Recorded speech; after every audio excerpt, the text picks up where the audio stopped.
How much does Hmrc receive from UK taxpayers annually?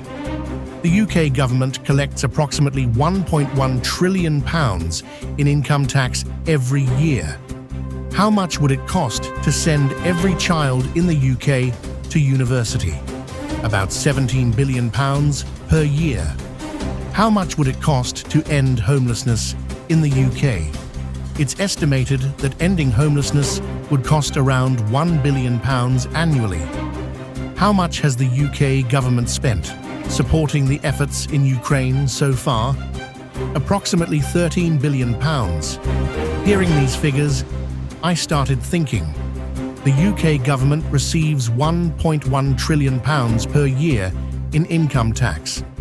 Is the math adding up for you?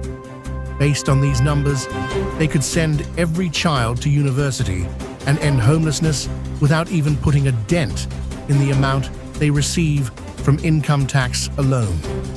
When I look at my pay slip and see how much tax is deducted before my salary even hits my bank account, I can't help but wonder, where is all that money going?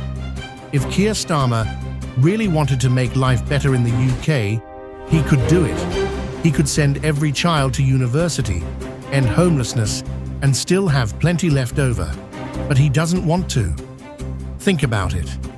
With £1.1 trillion, Labour could give public sector workers a £10,000 annual pay rise for 20 years, tax-free, and still have change left over.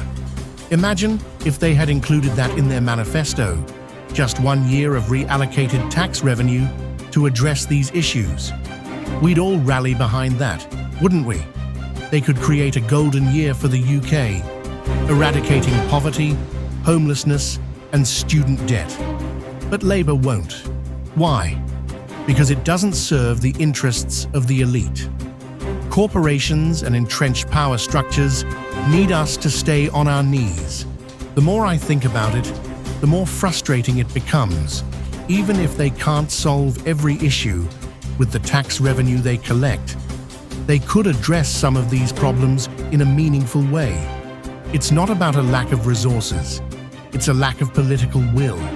If the Labour government really wanted to prioritise its citizens, it could make bold, radical changes. So why don't they? It's hard not to feel powerless when you realise the potential for change is there, but the will to act isn't. Still, imagining what the UK could look like if we dared to redirect even a fraction of that money for just 1 year, it's mind-blowing. It's a shame the Labour government isn't willing to take that leap.